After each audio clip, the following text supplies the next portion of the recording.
Okay, let me catch you up if you are unfamiliar with what's going on. In the screen, in the center, is a gentleman by the name of Cenk Uygur. He is an internet blowhard who is running for a congressional seat in California, California's 25th congressional district.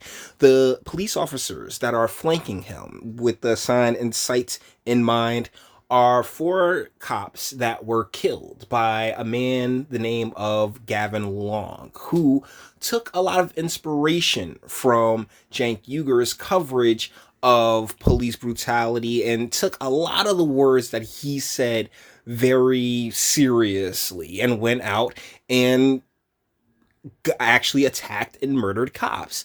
And so in his run for that congressional seat, Cenk Uygur has caught a ton of flack from being endorsed to Bernie to having that endorsement rescinded when Bernie Sanders himself, and I can't believe no one's really pointed this out, Bernie Sanders himself has kept Linda Sarsour. Linda, you do not deserve to have a vagina, Sarsour on his on his squad. So I mean, Cenk Uygur, like I said, he's an internet blowhard, and there's tons of footage of him. One of the more recent arguments is the whole bestiality thing, when in reality, I just think he was making a joke. I don't think that that's too serious. But when it comes to the instance of Gavin Long taking inspiration from him and from his word and from his rhetoric, and which led to the, the loss of these 4 lives, then, say something. Be a G about it, but apparently he's not. So, the homie, Devin Tracy, he's Atheism is Unstoppable.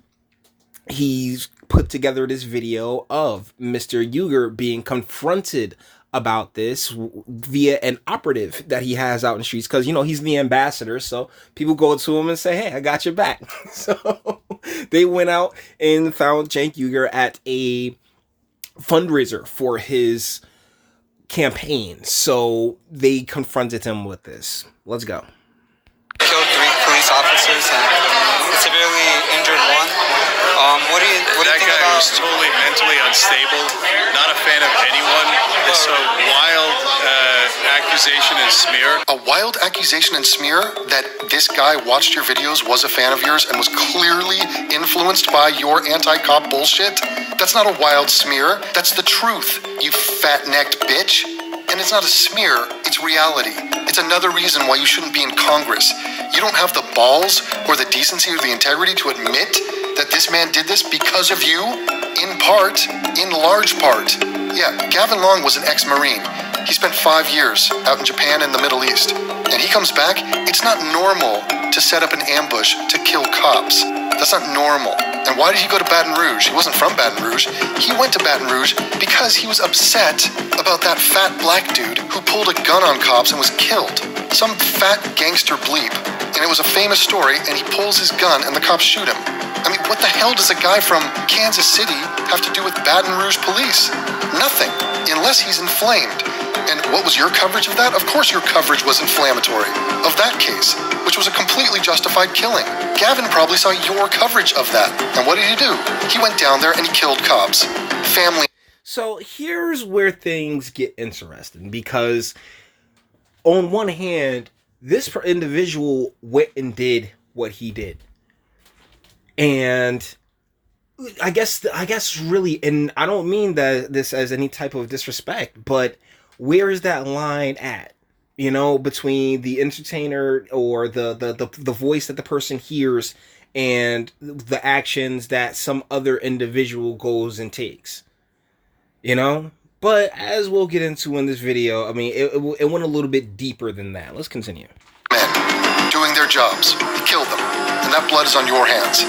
Alton Sterling is just the latest American to be killed by police under extremely questionable circumstances. Many people would watch the video that you're going to see very soon and say murdered by police under questionable circumstances.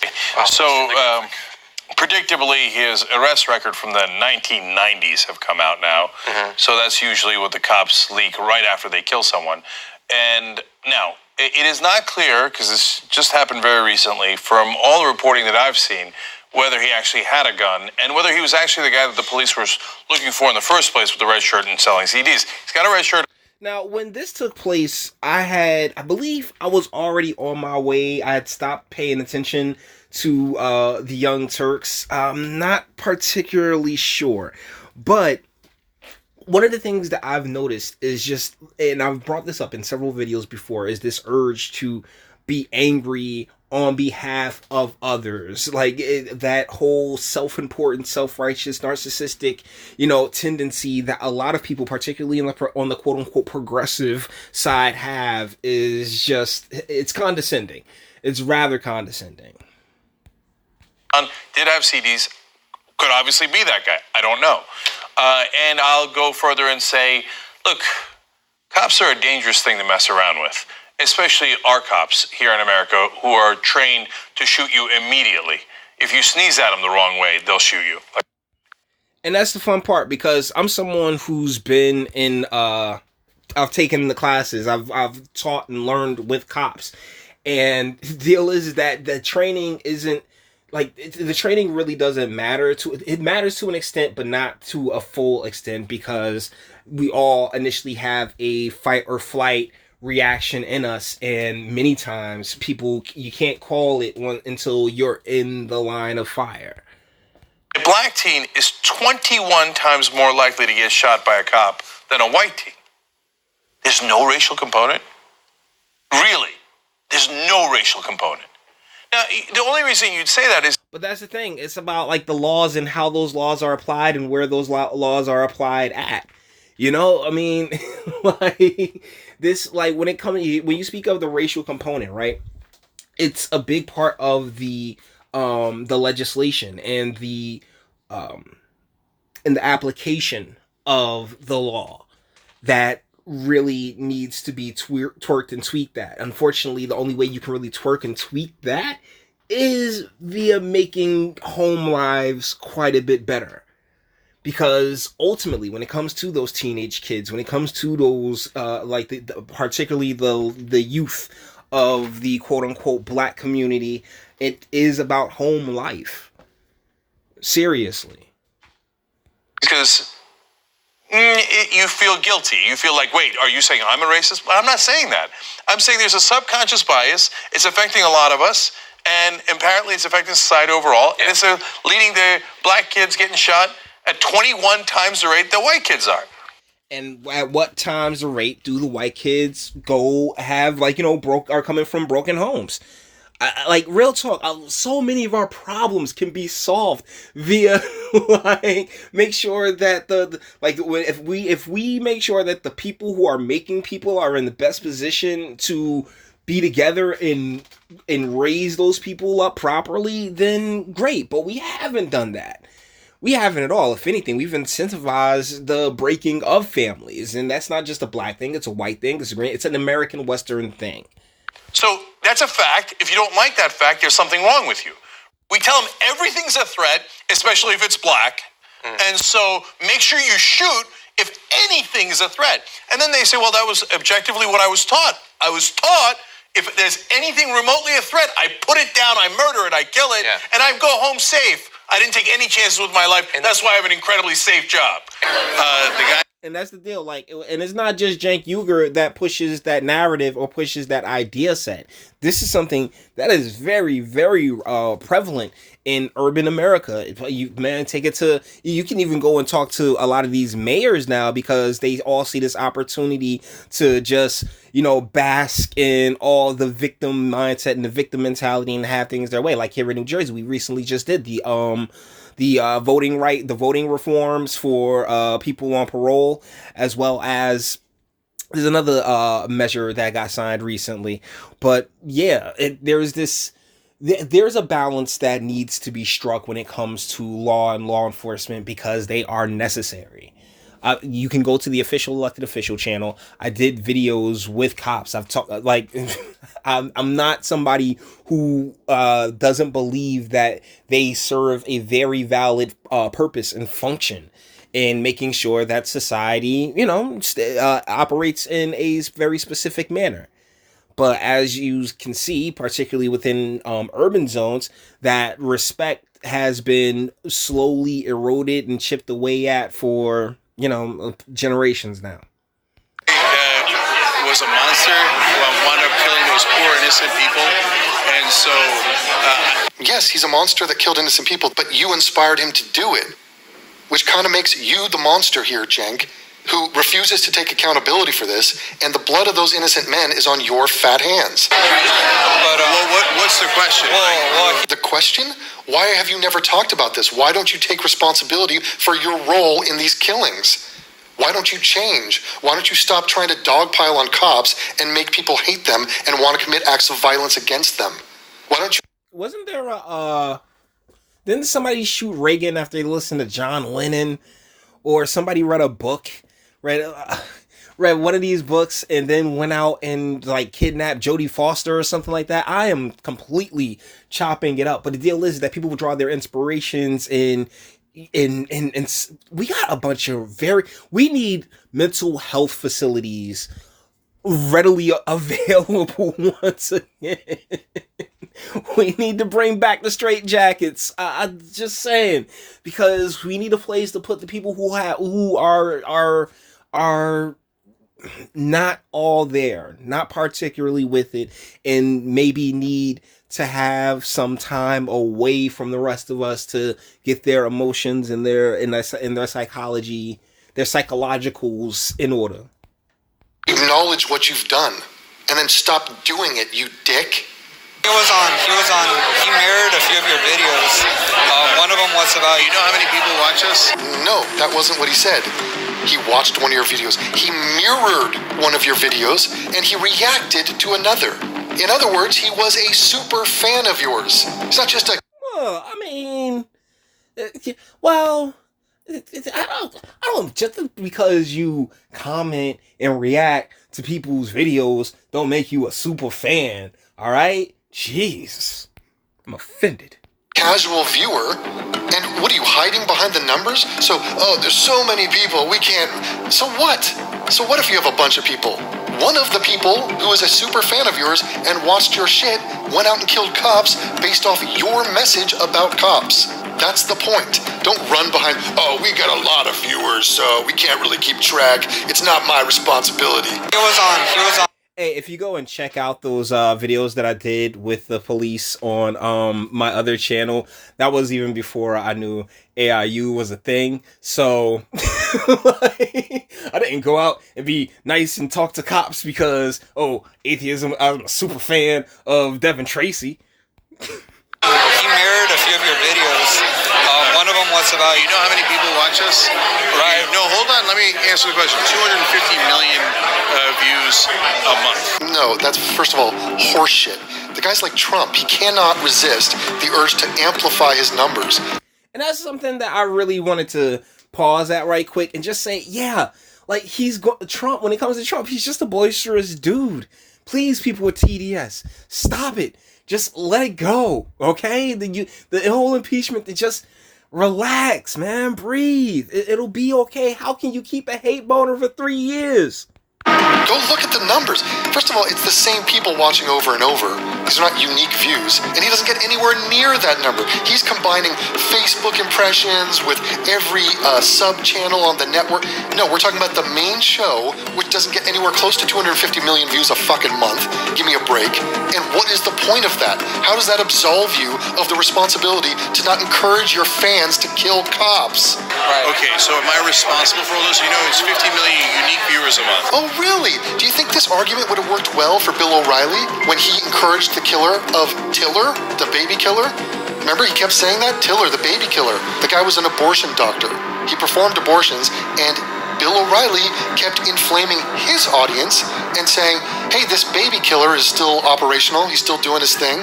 Do you think if we confronted Bill O'Reilly and said, hey, Bill, why don't you take accountability for inspiring your audience to go kill the guy? And I don't even know if the killer of Tiller was a Bill O'Reilly viewer. He might have been, but we have proof that Gavin Long was a legit hardcore fan of TYT. We have proof of it. If you want to see the full video I did on this, I'll leave a link in the description, but I'll give you some highlights. And one of those points is, Cenk knows damn well that that you cannot hide behind, oh, it's not my responsibility. That's not what you said to Bill O'Reilly. And if Bill O'Reilly had said, do you know that I have 100 million viewers and I'm not responsible? No, you are responsible for the message you put out. And at the bare minimum, you should acknowledge this to your audience and to the world that you fucked up. Your rhetoric led that guy to kill cops. Tell him why you mad, son. Tell him why you mad. Like, I mean, there is a certain level, like, that's what a big part of the reason, whereas I'm really grateful that it's just us here right now, you know, me and my small audience.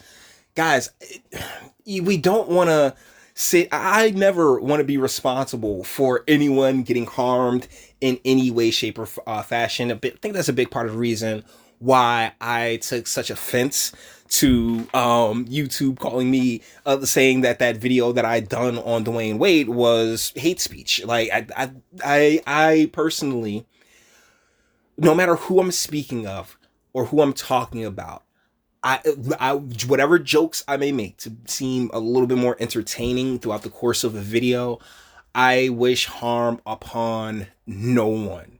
Okay, we can sit, like I always say, no matter what I speak on or say about you, if I were to meet anybody or talk to anybody, it would be a nice and cordial conversation because I'm not a dick. And the deal is, I was raised with manners and to be polite, but to have my opinion and to be able to firmly put it out there and be able to articulate it. And so, yeah, like that, it is a dangerous place to be in when you put your voice in the public square, because who the hell knows what someone can draw from, you know, a perspective or an angle that they weren't particularly privy to or cognizant of before. And hopefully whatever angle I would put you guys on is just, hey, you know what? Let's chill. There's always tomorrow. We'll be all right. You know what I'm saying? Relax. Be cool. Always. Turks wash their hands of this. But wait a minute, are the Young Turks even aware that broadcasters can influence the minds of those who watch their program? Is that a concept that's lost on them? I wonder.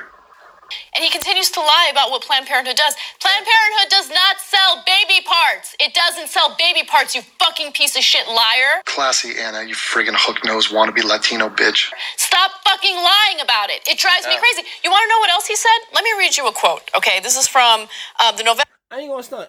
Anna can't catch the strokes, but when she gets off into these like tangents like that, it is very uncouth, to say the least. 30th edition of Fox News' O'Reilly Factor, okay? Planned Parenthood is in the baby parts business and deserves much of the harsh criticism directed toward it. The situation is reminiscent of the assassination in 2009 of Dr. George Tiller, a late-term abortionist in Kansas, okay? Here's what he continued to say. For $5,000, Tiller would terminate any pregnancy for any reason. Okay, so what he's showing right here is the TYT gang being completely self-righteous about the George Tiller situation. But what I want to get into is when he starts to use the footage from the young man. Here we go. You see him right there in the TNT, the money team fitted. The young man is using the exact same rhetoric that the Young Turks are using before he goes out and commits. Like, he's really just nailing like the connection between the two down. So I'm like, you don't want to be so black. Like, so when do I fight them? When do I give a little resistance? When do you? Because I've been in. So when do I fight them? When do I give a little resistance? When do you? Because when do I fight them? When do I give a little resistance? What a message. When do I fight the cops? When do we resist? I wonder what Gavin Long took that as. I wonder if he thought about that. And one of the more interesting parts is that it's still rhetoric, as far as, like, you know, the fighting analogy. Like, man, we gotta fight. That's rhetoric that's used to this day. I mean, I think Jenks using it on his campaign. And another thing, it's not really a principle, but it is in a way. So I just wanted to bring up when the Native Americans, when they were extincted by the same people that run this country, My question to you, just something for you to think about. At what point should they have stood up? Extincted. Like, that's the thing. As soon as I hear like something like that, I'm just like, ooh, bro, we need this. We need to have a conversation, right? That's something for y'all to think about. I've already meditated upon it. At what point should the Native Americans, who are extinct, once again, well, he says it properly this time, but now he's like, they are extinct. They're not, though. Like, there's still reservations out there. Like, there's so much missing from. He's like, I meditated on it, you know. I mean, I'm not lying, because this guy is a piece of shit, and he deserves to be where he at. But the deal is that this is like, yo, how do I put it? Like, there's just so much you don't know, you know? Cause like the Native American people are not extinct, like they really aren't, and just like that grasp of the first thing that, you know, it can make so much sense, right? Like, oh my goodness, like, you know, like the government is just terrible. I mean, he's former military. Trust it, in the way the military is, you have, if you've served, you definitely understand exactly how well. I mean, keep it simple, stupid. Everything is made super simple because they know exactly how dumb people can be when it comes to the military. And when you get out, you're on your own, and you got to figure things out for your own on your own, and without, I guess, you know, without the patience to learn more, it's easy to end up sort of like this gentleman. You know, just angry and upset and believing and under this belief that, you know, that the law enforcement just aren't people who want to get to their pensions for the most part. But yeah, I think this is a pretty decent place to wind this one on down. All the internet stuff, guys. If you liked it, toss it a like. Dislike, go ahead, do that too. But a big, you know, hold on, before I shut this one on down. Big part of the reason why Mr. Long here, why this video why I took interest in this video is because, you know, this is someone clearly from, you know, it's in an urban setting. I don't know where he wound up, but he's clearly somebody from an urban setting without that next dimension to start to think from, you know. And there's a lot of single dimension thinkers out there. There's so many ways to look at the world, so many different perspectives to take from it. He's very reminiscent of a lot of people that I've actually encountered throughout the course of my life. And bro could have, you know, taken that energy and done something different with it outside of just being destructive and harming people who were just trying to get to their pensions. Just think about things from another person's perspective for half a second. So with that being said, we're going to bring this one to an end. All the internet stuff. If you liked it, toss it a like, dislike, go ahead, do that too. Nobody's scared of you. Sub if you enjoy my fantastic voice and you want to get videos like this every single day. Share, because sharing is caring. And YouTube and BitChute and Light are the biggest fans of your boy over here. Bang the bell for notifications and speak. Let me know, what do you think in the comments? I mean, they really should. It's something that, you know, we all make mistakes. It's okay. You know, but when it comes to your mistake costing people's lives, the same way you guys went at Bill O'Reilly, TYT, and Cenk Uygur, I believe that you owe it to your audience, to the audience that you have left, to be honest. But it's all about the bread. Anyways, guys, let me know what you think in the comments. And until the next one.